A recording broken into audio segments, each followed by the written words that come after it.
Thank you so much for having me. I'm excited to have taken over the whole month of May. You'll be sick of me by June and ready for new speakers, I'm sure.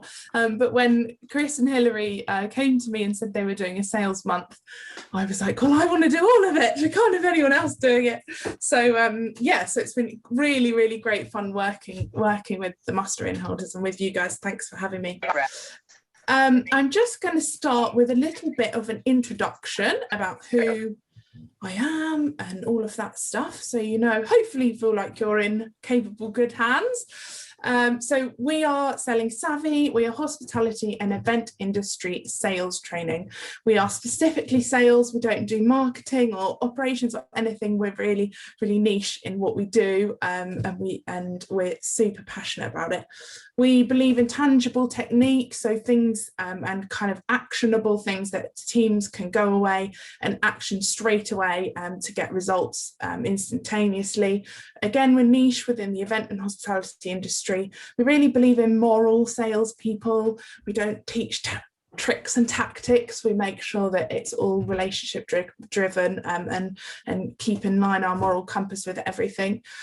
We believe in accountability. So with our sessions, we run accountability. With our workshops, we run accountability sessions 3 weeks after, just to make sure that everybody has managed to make improvements, managed to implement things, and if they haven't or they don't understand, we can support them in making sure changes happen.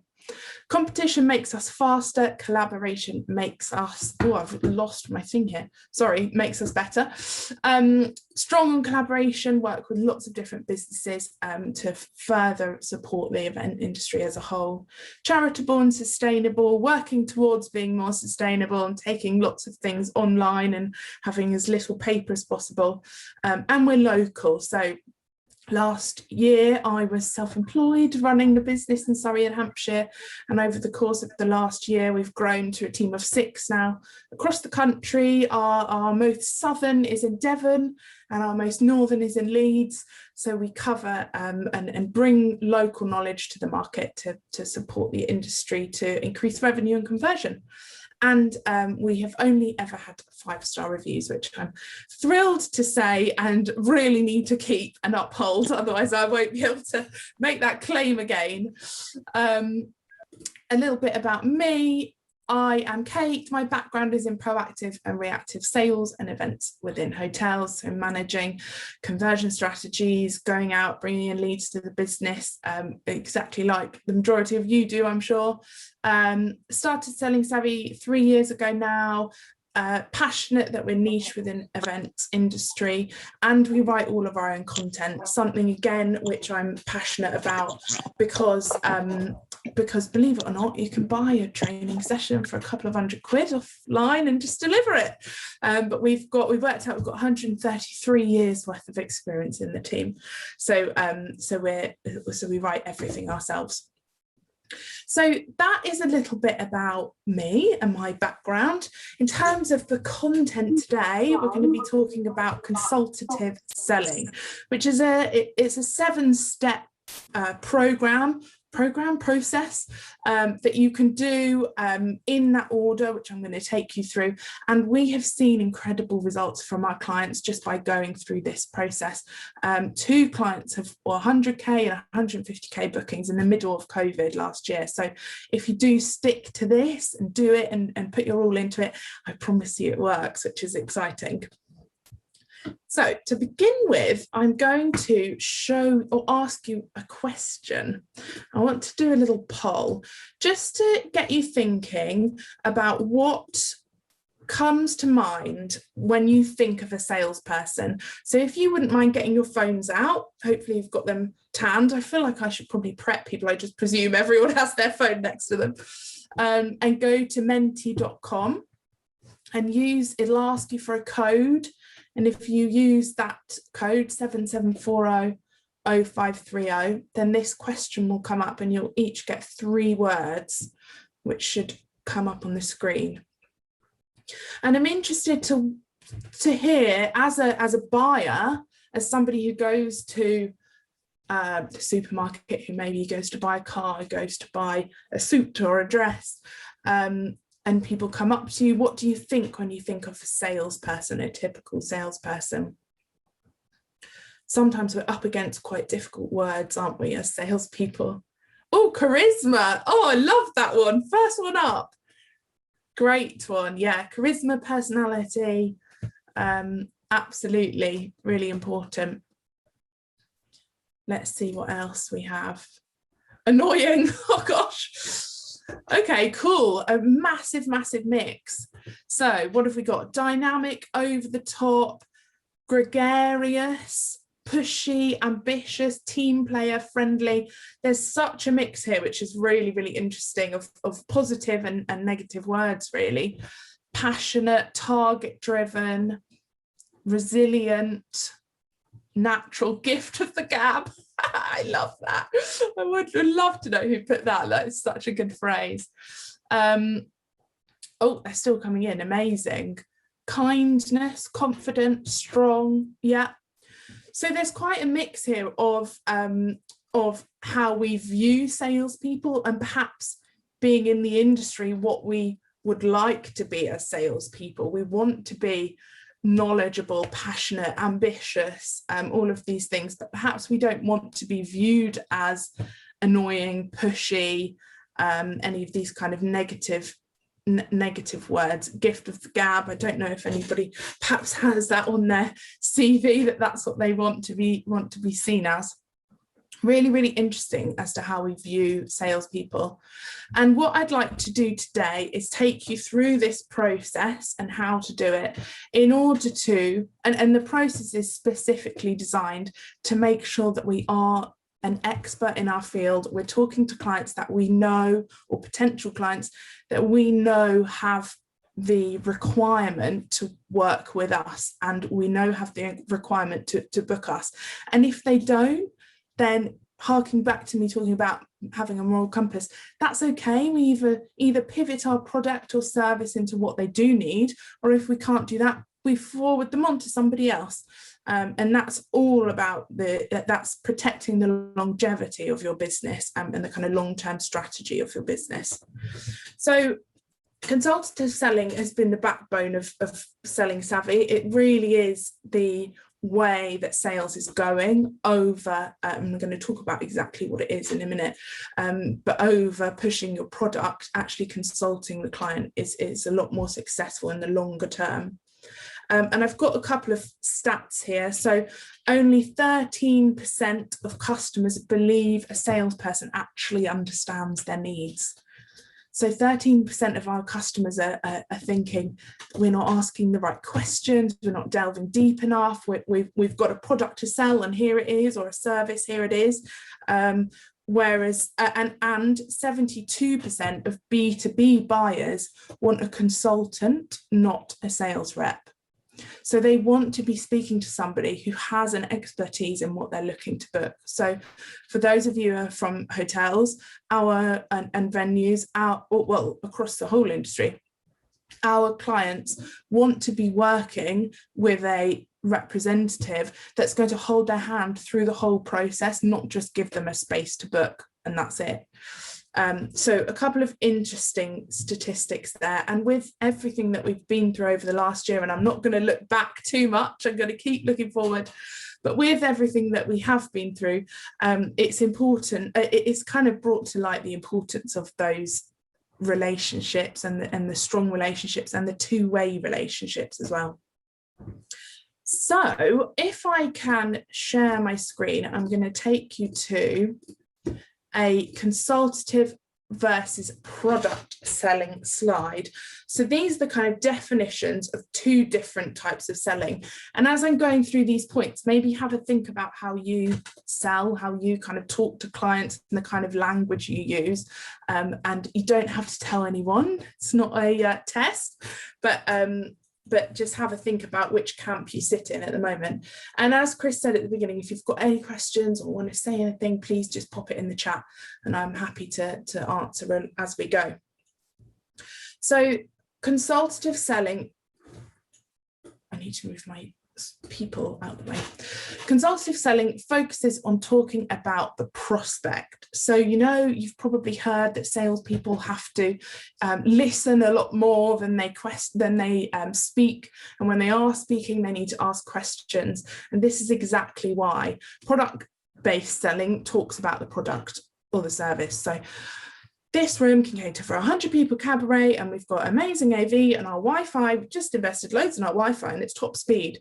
Well, obviously that's all amazing, but we should be asking questions about exactly what the prospect wants, because they might only have 70 people cabaret, and therefore you can discuss the extra room that they'll have and X, Y, Z. So that's the kind of first point and the first difference. So product-based selling assumes that every prospect needs the product that they're selling, and consultative selling questions if the prospect needs the product. So similar to what I was saying earlier, how we find out if they have the requirement, and we're gonna work out how to do that in a minute. And then if they do, then that's great. We can have those conversations and move them kind of down the sales line. Whereas product-based selling just assumes that they need it. So it's not bespoke and tailored to exactly what the prospect needs. Product-based selling, the value is defined by the product. Consultative selling, the value is defined by the customer. So, and this really means that you can yield your rate and make sure that what you're offering is hugely valuable, and therefore increase your prices at determining what that value is that you're bringing to the customer, rather than, well, having X amount of speed Wi-Fi is worth this, costs us this much.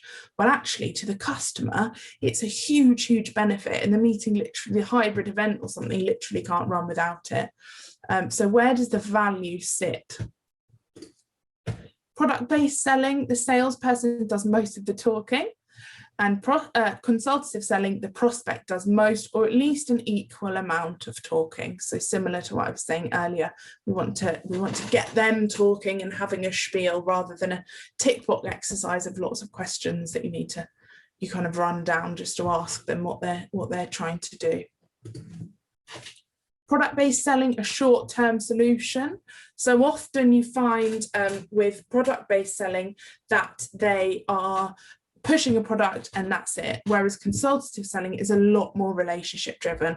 What's your requirements for the now, but also how's that going to affect our relationship in the future? How does that fit in with my business strategy, and how can we support you 3, 5, 10 years down the line, rather than just for this particular sale or this particular booking. Product-based selling, pitch centers around explanations and descriptions.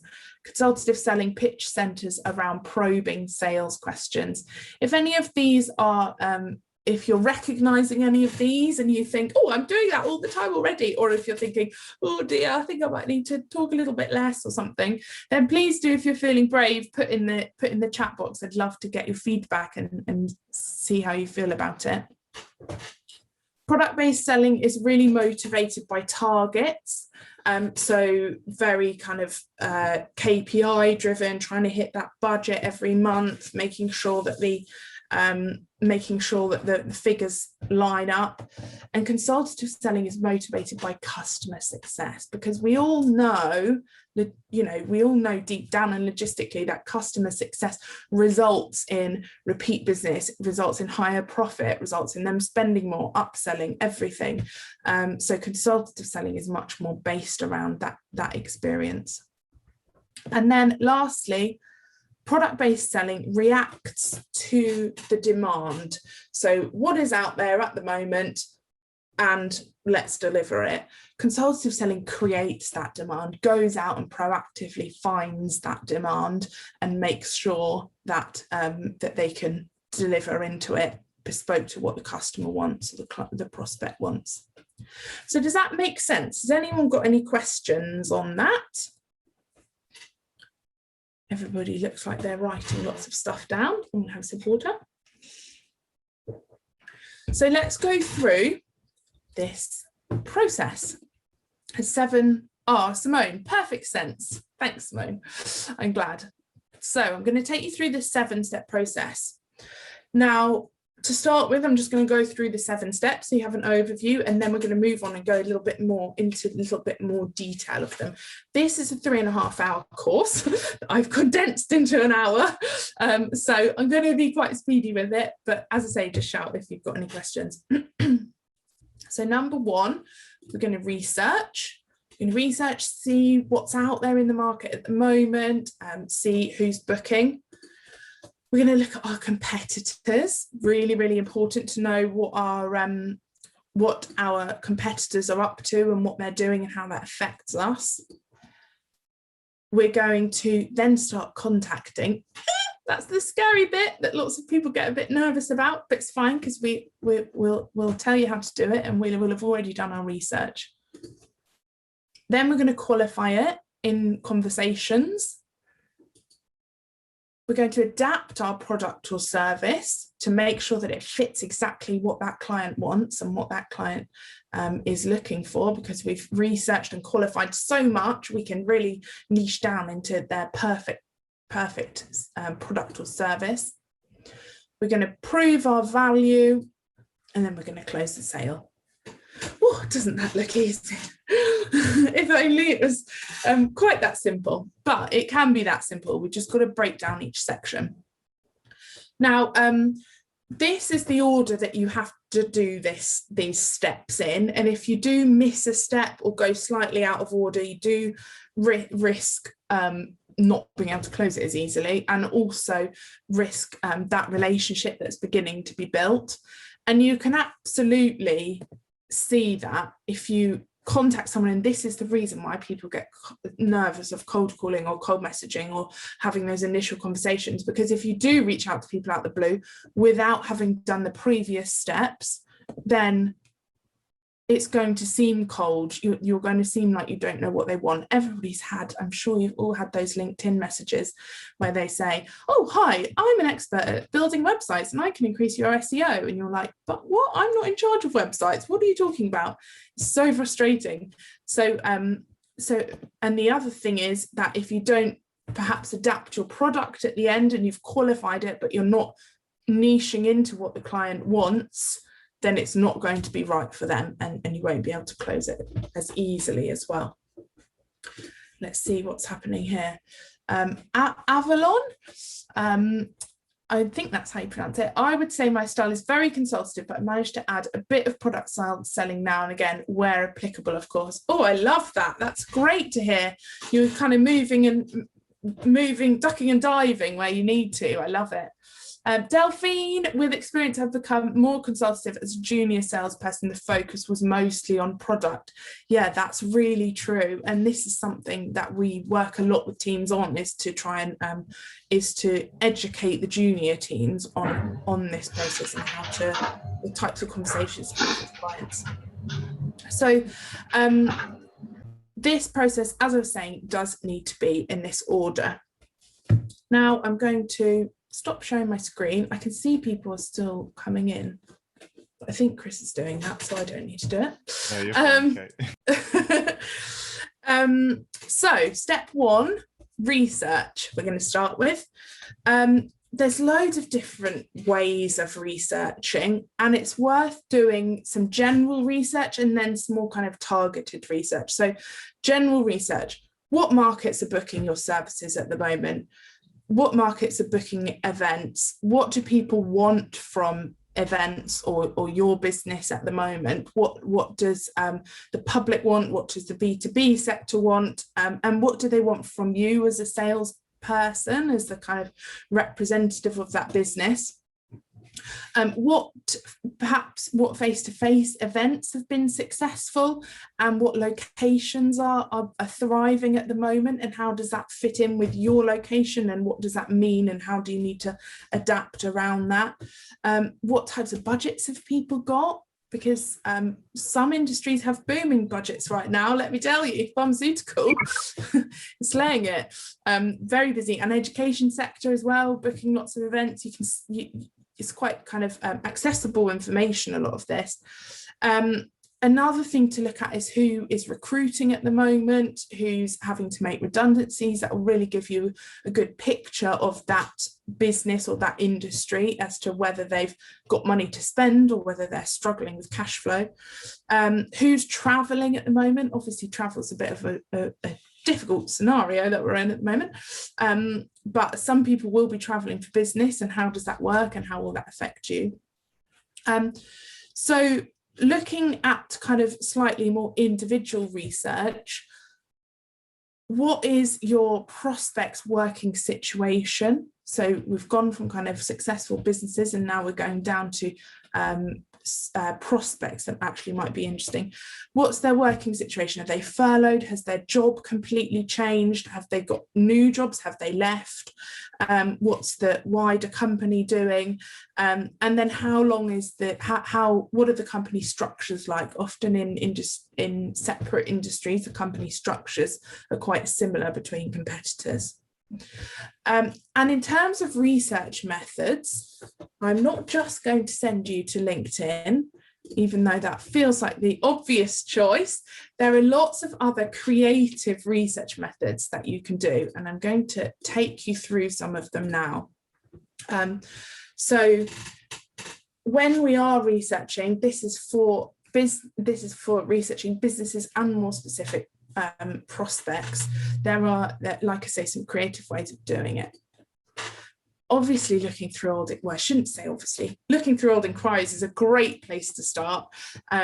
Potentially the contacts might have changed, but the businesses and the businesses that have money to spend and book events won't have changed, often won't have changed. So if you can look into them a little bit deeper and find out what their situation is and see if they're booking at the moment, that's a really easy place to start.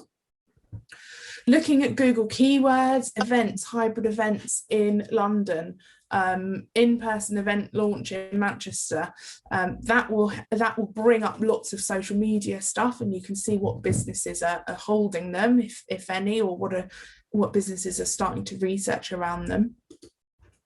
LinkedIn is hopefully is probably the most common place that people start research, and it works really well. We do a lot of work with our clients on building traction and relationships on LinkedIn, so an excellent and quite an easy place to start. Newspapers are such a minefield of business information. If you get the right papers, they'll talk about new openings, expansions of businesses, business park, empty business park offices, or businesses that are moving into business parks. They'll have lists of like the top 50. I mean, we've had a list from Selling Savvy, the top 50 hotel openings in the UK, and we were like, this is a minefield for our own prospecting. So yeah, don't discount the old-fashioned way. Recruitment websites, as I said, lots of businesses who are recruiting are thriving at the moment and will be wanting to run events, be that onboarding or training or any types of sales and marketing, internal events, all of the good ones. And there are, you can, on the likes of Indeed and things like that, you can niche down into industry and then kind of filter even more into business. And that will give you a minefield of information on your research section. What clients are using your hotels and your competition, good old board spotting or virtual board spotting, it might have to be now, like we used to do in the good old days. Speak to industry peers. So much information by just phoning up the team building company that you work with or your AV supplier and saying, how's it going with you? What are you finding out there on the ground? And see how they're feeling about business and the types of clients they're working with. People are really honest about this stuff, especially if it's going to kind of help the relationship and the partnership, and you can get a lot of information just by having conversations. Collaborations, as I was saying, that's kind of along the similar lines, but who can you collaborate with that's going to bring you those new markets as well? For virtual events, speak to venues. For in-person events, speak to virtual events suppliers or hybrid suppliers. Virtual and in-person exhibitions, which are all coming up soon, which is exciting. And then industry associations as well. MIA, HBAA, Master In Holders, IOH, all of them have so much knowledge and so like a vat of people who are all doing the same thing. So you can get a lot of information just by chatting to them. And then I think I do have, lastly, the Delegate Wranglers. The Facebook page run by Neil Thompson is a minefield of information about who's booking events as well. Even if you don't feel comfortable, excuse me, commenting or posting, you can have a little search on the top search bar of the Facebook page and get quite a lot of information around what markets are busy, what segments are busy, what areas are busy. So that is an overview of research, our first step. How is everyone doing? Has anyone got any questions, or are we okay? We all seem to be all right. So I'll move on to competitors. So we all know that we need to know our competitors well. I think that's probably quite a given. However, over the last year, your competitors and your competition may have changed dramatically. It might be that they have pivoted into hybrid, they pivoted into virtual, they've changed their whole strategy completely, their yielding is different, their rates are different, so many things could have changed. And it's worth having a bit of a reset around who your new competition is, for many reasons. Firstly, you'll be able to convert more business because you'll know in depth the competition and you can be able to sell against them more effectively. It'll increase your confidence, your sales team's confidence when they're talking to clients. It'll make sure, it'll sense check your strategy, your sales strategy and your revenue strategy, just to make sure that you're comparable in the market. And you can also gather ideas on how you can improve your product or service. So have a look at who your existing customers are and whether they're still, existing competition are, and whether they're still your competition now, and whether you might have other competition that you've never thought of before, especially as everything's gone more virtual. Businesses' competition isn't necessarily location-based as it was before. It's quite it's kind of spread out across the country often, especially if you're running hybrid or virtual events. We have a SWOT, a COVID-specific SWOT competitor analysis, which is really hard to say, which I am going to take you through quickly now. I'm going to put in the chat box the link if anybody wants to download it. It's just free to download.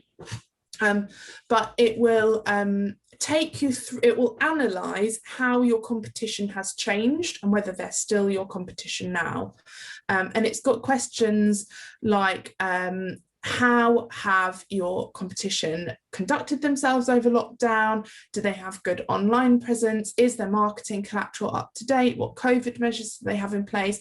Have they adapted? Could they improve? What could they improve? What factors are going to lose them sales? It's all questions around how they've evolved and therefore how that's going to affect you. So feel free to download that if you'd like to have a go at it. It's a really interesting exercise because we all think we know our competitors really, really well, but they've changed over the last year. So we've done lots of great research now. Oops, nearly pressed the wrong button. We've done some great research now, and then we're going to analyse our competition. And now we're starting to get a picture of where we kind of sit in the market. And next, now that we know that, we're going to start contacting people. So we've got two scenarios here. We've got hot leads and cold leads. Hot leads, I'm sure you know this already. You know that person, you know who they are, you know what they're about. You're contacting them to see how life is, what's changed in the last year. Cold leads, you don't know them, you've not spoken to them before, they don't know who you are, but you've done enough research around them and what they do and what their requirements are that you think and you feel like they've got requirement to use and book your business. So first of all, we're going to resist the urge to shout about your product or service. I probably teaching you how to suck eggs, but we've all received those LinkedIn messages. Oh, hi, I'm so-and-so from this business, and blah, blah, blah. And it's so frustrating, and that happens across all different contact forms. So we want to first of all choose a communication method, not that LinkedIn messaging isn't the right communication method, but choose the one that you feel most comfortable with, and choose one that you either know or feel like they are going to relate to. Everybody has a different preferred method of communication. I really like LinkedIn Messenger, I really like email, and I love phone calls, but some people just don't like phone calls, don't have the time of day for it. Don't discount later on in the process, don't discount voice messaging. It's coming up. We use it in Selling Savvy, voice messaging to follow up on inquiries, and we get a massive response rate, definitely higher than we do on emails, and maybe even higher than phone calls.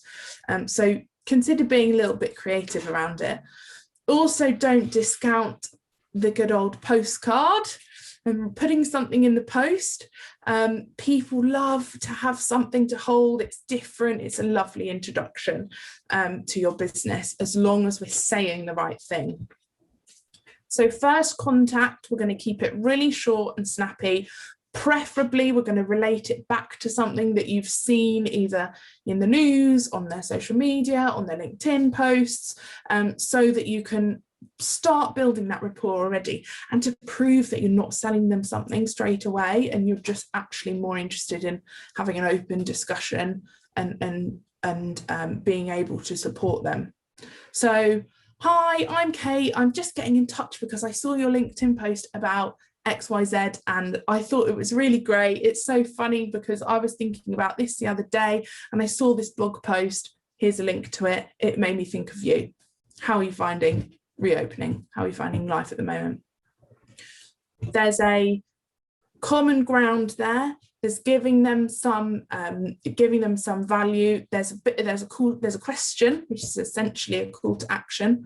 So we're not selling anything. We're just building that rapport. So bear in mind that the average sale is 7 to 12 touch points before people buy from you. So this is not an easy process, this contacting bit. So it's worth thinking about the steps that you want to take or that you feel comfortable taking, because there's no point doing something that makes you feel really uncomfortable because you won't be very good at it. But the steps that you feel comfortable taking, and how frequently or infrequently that's going to be. You will need, you can put together a prospecting campaign. So we have A4 sheets. I'll send it to Chris and he can send it out on the email, which is essentially like a roadmap of these are the steps I'm going to take. I'm going to take them after 3 days, I'm going to do this, and 7 days, I'm going to do this, and 10 days, I'm going to do this, or however frequently you feel appropriate, and what you're going to do. A different form of communication each time. So it might be LinkedIn Messenger with a blog post, then a week later you might send a postcard, and then you might email. So really give them that holistic experience of you and your brand whilst offering value. Stay relevant and up to date. Be empathetic with their situation that they might be in, because everyone's really different in different situations.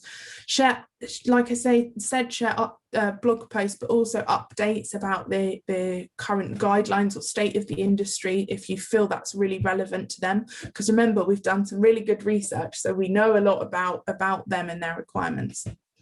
And try and mention something as to the kind of reason why you're getting in touch.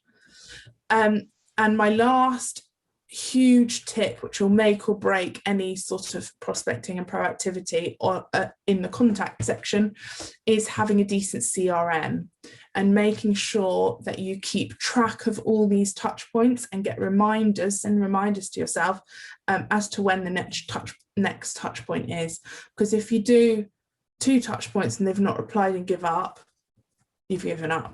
But if you keep reminding yourself and keep plugging away at it in a nice value giving scenario rather than a pushy salesperson scenario, then they will get back to you.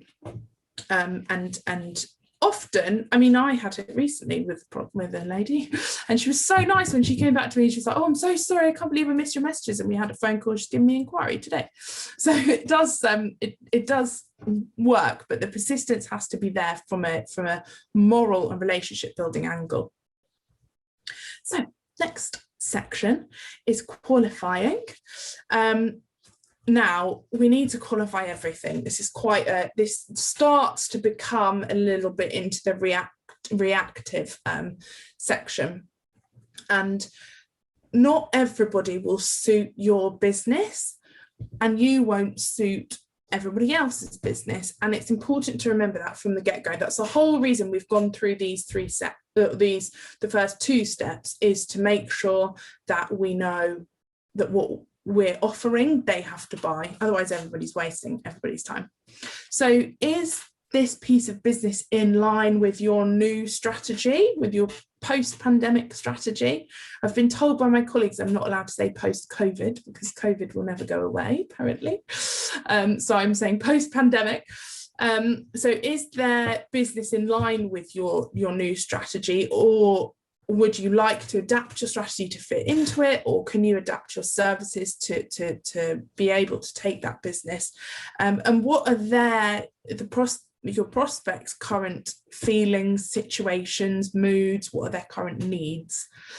So how are we going to qualify? And we've got some fabulous, if I do say so myself, questions or sections of questions, which I'm going to share with you, sorry. So there's many different types of questions that we can use in order to qualify, but we want to make sure that they're consultative, and we want to make sure that we're getting the right information out of them to be able to move on to the next step, which is adapting your product or service to what they need. So we've got questions to clarify. So these are more open questions. What did you mean? Why did you say that? Could you perhaps explain that in a little bit more detail? So just clarify exactly the sort of thing that they're talking about. Questions to elaborate, and never be afraid to understand more or delve too deep, because at the end of the day, people love talking about themselves and their jobs. So they'll only be pleased that you've asked. So do you mind if I ask you a few questions about that? That's a closed question, and what it does is give you permission. It means that they give you permission to continue talking about the events or whatever you want to elaborate on, whatever you want to discuss further. Oh, I missed them, sorry. Can we talk more about that? Can you elaborate on it? Can you tell me more about it? And what are your thoughts on the menu, the space, the package that I offered you? So really kind of delving a bit deeper into what their process is. Questions to confirm decisions. What is your decision going to be based on? Who will be making the decision at the end of this booking? What will stop you from booking this event? One of my favourite questions is, what can I do to confirm this booking? What can I do to win this piece of business? It's such a simple question. It's really forthcoming. It's really kind of laying your cards on the table and saying, look, we really want to work with you. What can I do? And often they'll give you a really good insight and say, well, actually, so-and-so down the road are offering, X, Y, Z. And you can say, okay, great. Or no, we don't want to do that. So it's just getting to understand their process and their thoughts a bit more. We need to determine concerns. So is there something holding you back? just outright, do you have any concerns about this? A question that we ask all of our clients to ask at the end of every appointment. Is there anything that concerns you? Otherwise, they go away and start talking to their partner or their boss on the phone saying, oh, well, it was great, but I didn't like this. Whereas if you ask them outright, you can combat those issues straight away. Questions to get straight answers. So if they're being a little bit standoffish, being a bit tricky, you can say, is it about budget? Or is this going to come down to budget? Have that hotel offered you a better rate? So you can really get down to the nitty gritty. Sometimes it's better to not beat around the bush and just have those honest conversations. Questions to probe scenario outcomes. So what would happen if I included this and got rid of this? Would you be able to confirm the booking? Giving a two-way street here. So I'm going to offer you this. Will you then confirm with me, please? And how about if I swapped X for Y? Would you be able to confirm then? So working together to come up with that solution. And oh no, it's not there. And other questions to ask as well, just when you're kind of chatting in general. What are the main challenges that you're facing right now? How have your events or training or requirements changed over the last year? And can I support with that? Is there anything I can do? Where are you at the moment with this process, and where do you want to be? And again, how can I help you? So these are all the kind of nice, gentle ways of qualifying that booking, and gentle conversations that you can have to really bring out the most information as possible. Right, I feel like I'm going on and on. I need to speed up, sorry. Adapting your product or service. So after we've contacted clients in the right way, we've researched, we've qualified that piece of business, we now need to tweak our offerings. And there are some things that you might need to adapt already, and there are some things, services that need tweaking too. So a couple of things you might need to adapt. Communication, the way you communicate, the speed of the communication, depending on their kind of cycle, their buying cycle. Testimonials, you need to make sure that in your proposals, the testimonials are niche to their event. We have a vat of testimonials for a section for hotels, a section for event suppliers, and a section for venue finders, and you can copy and paste them. It's really, really simple, but it means that that proposal or that conversation is bespoke to what their the conversation that you're having with clients. Packages, photos, floor plans. We've all had to change all these over recently with the whole social distancing and everything, but make sure that they are up to date. Those floor plans can't be saying 100 cabaret because of the 50% capacity rule and all of that. So make sure that they are bespoke to the current times and to what your client's looking for. Your attitude and approach. Love that. So don't be overly enthusiastic if it's not appropriate, and at the same time try not to be kind of too nervous around the conversations that you're having. It's quite a fine line, isn't it? But gauge how your client is feeling about the reopening and about booking again, and try and match those emotions at the same time. Responses and product knowledge might need to change. Terms and conditions and flexibility, which we know. Your online presence will have needed to be ramped up over the last year, and that's not going to change as well. Oh, where's my mouse gone? Proposals and show rounds need to change, and appointments too. And trying not to be overly promotional in all aspects of this. So having those honest conversations about how people are feeling. So we're going to talk about proving your value now.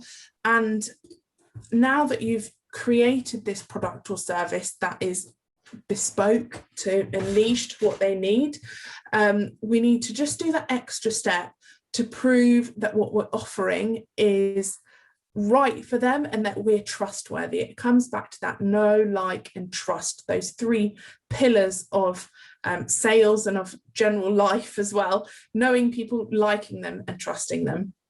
So how and when should we be discussing how valuable our product or service is, and how are we doing that? So we can really do that throughout in all conversations. Social proof is the biggest and most easiest way of doing that. And by that, I mean testimonials from clients themselves, social media star ratings. At the beginning, I talked about our 5-star Google reviews. That's something that we put in there because it proves that we hopefully know what we're talking about, and that people think we're quite good at what we do, and it adds that element of trust in this. And those can be in everything, in proposals, on email signatures, and social media. There's never too many and any testimonials, as long as they are niche to what you're discussing with the client. Show rounds, you can discuss similar events at show rounds. You can say, oh, actually, we ran a really similar event a few months ago, and XYZ, this is how they felt. They really enjoyed this bit. This is a bit tricky, so I'd recommend changing that side of it. So referencing previous events, referring clients to blog posts as well. Like I say, it supports them in their journey, and also pitches that proves that you're interested and want to work with them, and that your service is worth investing money in. Referrals is great, asking for referrals, and talking about your knowledge and your experience too. So how long have you been in the event industry? How's it changed over the last year? What are your opinions on what's going to be moving, what the world's going to be like moving forward? Everybody's got a different opinion on that. So it's okay to give your 2 pence and be like, oh, so I've heard on the grapevine XYZ, and this is how I feel about things. What about you? Having those open conversations is really going to prove your expertise and therefore your value. And now, lastly, we're going to close the sale. So closing the sale at this stage, we've done so much research, we've had open conversations, we've qualified the business, we've tweaked what we're offering. And closing a sale is really about overcoming objections, anticipating objections, and using the right language to get them onto that next step, to push them over the line or get a contract signed. So to begin with, anticipating objections, we've gone through so much research and we know so much about the client. We've gone through all these 6 steps, and you know so much about their needs, their requirements, their concerns and their worries, that you should be able to anticipate their objections before they come to you. So having spoken to them, you might have chatted about budgets being a bit difficult at the moment, and the venue down the road is quite a bit cheaper, even though we totally get your value and understand, why you're more expensive. Well, actually, you can come to them first of all and say, look, I know budget's an issue, and I completely understand that they've offered a little bit lower. Therefore, if I can shave off £5 per person, would you be able to confirm with me by Friday afternoon?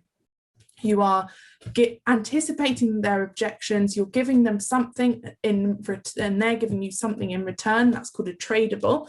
And you give them something and they give you something back. And it will hopefully encourage them that you're invested in them and that you're valuable, and you've proved everything and you've overcome those objections by getting there first. And secondly, and I'm going to share my screen and do another poll, we have lists of closing questions. So questions that you can ask that push them onto the next stage in your sales cycle and in their buying cycle. And I find it so interesting when I do one of our closing workshops with a group of lots of people, like 40 people, they all have completely different opinions about these questions and how comfortable they feel saying them. And some team members will say, oh, I couldn't possibly ask that one, I'd feel really pushy. And then some say, oh, I love that one, I feel like that's really forthcoming and I feel really comfortable saying that. So it is a really personal thing. And what I'd like to do with you as a kind of round off really is to ask you which questions you'd feel comfortable using. So we're going to do another poll, if I can get it up here. There we are. With 5 different closing questions. And I'd like you to use your phone again, if that's okay, and use this. This is a new code, 77400530. What questions would you feel comfortable asking in order to close the sale? So number 1 is, have I answered all your questions? So that's quite a, so we're finished now. Are you going to book me or not?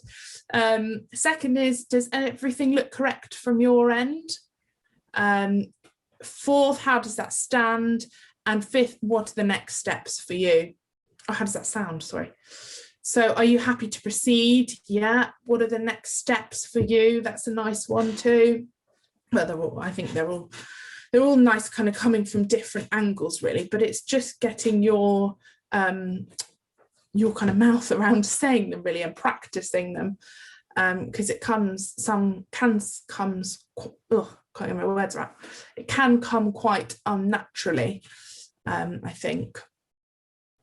So are you happy to proceed is number 1.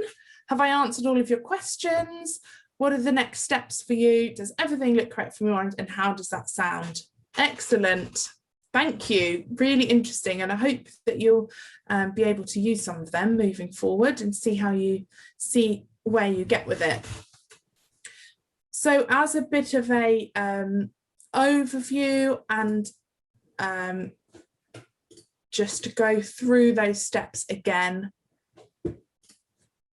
I will take you through. Sorry, I'm just switching over, showing my screens. A few more tips to maximizing that conversion and winning the business. My last tips: always put the client first in consultative selling in all processes. Your product and competitor knowledge is going to be really, really important. And just remember that that's changed a lot. So it's worth just spending a couple of hours working out how that's changed. Please do use our SWOT if you feel it's going to be useful, and how that's changed and how that affects your sales. And don't forget to filter that down throughout your teams as well, so that they can use that knowledge in their conversations. Understand clients' business needs, how that's changed if they're old clients, or what they are currently at the moment for new clients. Communicate as much as possible. Be flexible. I feel like as an industry, all we've had to be is flexible over the last year. But unfortunately, we're going to keep needing to be a bit more flexible moving forward. Add value and show that value, prove that value through the power of conversation, testimonials, referrals, reviews. Remember that you can always do virtual show rounds of virtual appointments, even if people don't have time to come in and see you. If they're rushed, you can still do them. Get the whole venue involved, so filter it down to the teams as well. And use reviews as a way to give that client testimonial. What's the word? We just did it before. Right, offer alternatives. So if you can't offer exactly what they need and you don't feel like their business is right for you, then offer other alternatives. Introduce them to other industry experts and introduce them to people that will be able to work with them. So that is it. I'll just go through the 7 steps again for you. Research, look at your competitors, begin contacting them in a relationship building way, not in a salesy way. Have those open conversations to qualify whether you're relevant for them and vice versa in line with your strategies. adapt your service or product off the back of those conversations if relevant, or send them elsewhere if they're not right for you. Prove that value, and then ask some closing questions to close the sale. And that is it from me. We've got some upcoming courses here. In July's prospecting workshops, which is a lot around research and then filtering down, and we actually go through the communication process and get you to do it during that week, which is amazing. Building relationships and traction on LinkedIn as well. We have a 5-day challenge on that. And then Welcome Back to Sales, which is all around how the industry's changed and how we can thrive moving forward, and how our sales journeys have changed too. And here is my contact details if you'd like to get in touch with me. And that's it. See if you've got questions. Oh, thank you. Sorry, Chris. Amazing. Thanks, Kate. That's great. I have a question, actually. No, is that allowed? Yeah, well, no, I'm joking. I'll chuck this in if anyone else is thinking of any. But how might you, and the answer may be on one of those courses, but how might you go around sort of pivoting from a more product-focused sales sort of strategy to a consultative? If you're sort of identifying for the first time that, oh, actually, I'm not doing it that way. How might you go towards that? I think it's all going to be around the research, which takes so long. Research is such a laborious process, or can be laborious, but it's so vital to the beginning stages of becoming more consultative and putting the ball in the client's court a little bit more. I think previously, pre-COVID, there's been a lot of there was a lot of business to go round, probably, and we don't know what that's going to look like now. So we do need, so the ball really is in the client's court, probably more than it has been before. So just making sure that you do as much research as possible beforehand, and focus your conversations around that, and don't be afraid to put ask too many questions. Someone's just asked to put my contact page up again, sorry. Great. There you go. Yeah, don't be afraid to ask too many questions. My mum told me when I was little, if this is any help, that when you meet new people and you're a little bit nervous, or when you're, even now, I relate it to talking to clients, just ask questions. You don't even have to talk about yourself at all, because people love talking about themselves and what they do. And when you go away from that conversation, those people will say, oh, that lady was really nice, that man was really interesting. You haven't told them anything, they've just talked about themselves. But that is the way to be more consultative. Get people on a bit of a roll about talking about themselves, and then you can write it all down and use it as information to make sure what you're offering is right for them, or not, maybe. Great. Is there any other, have you seen any others come through? Let's have a look. I'll stop sharing this again now. How do I do it? There we are. Don't think so. Great. Thank you. Well, thank you so much. Well, thank you. No, thanks, Kate. That's amazing. It's been good spending the month with you working on the other stuff. I'm actually just going to put the links in. So for those of you that are new to MIDAS, there's a few different ways. We know that not everyone can attend all of the masterclasses, so Kate's also very kindly we've created a bit, well, Kate's video, and then I've sort of added a few bits, and we've made it look professional. So the link to a video there as well, so it's only a sort of 12 to 14 minute video on utilizing LinkedIn, which I thought was super helpful. And we also have monthly podcast episodes, and again, Kate appeared on this month's episode, which is sort of broader sort of strategies and predictions. So we sort of chewed the fat around that for well, felt like ages, didn't it? We were chatting for a while, but we wait, but it didn't feel like that long. no, good. No, it was just so much. It was there was a lot. We covered a lot of topics. Yeah, in a good way. Yeah. So again, like all of the resources from MIDAS, they're free to access. So the links are there. You can follow us on social media, and we'll post those over the next few days as well. But no, thanks again, Kate. That was thank you for having me. It's been great. Yeah, Thank you so much. Lovely to be involved.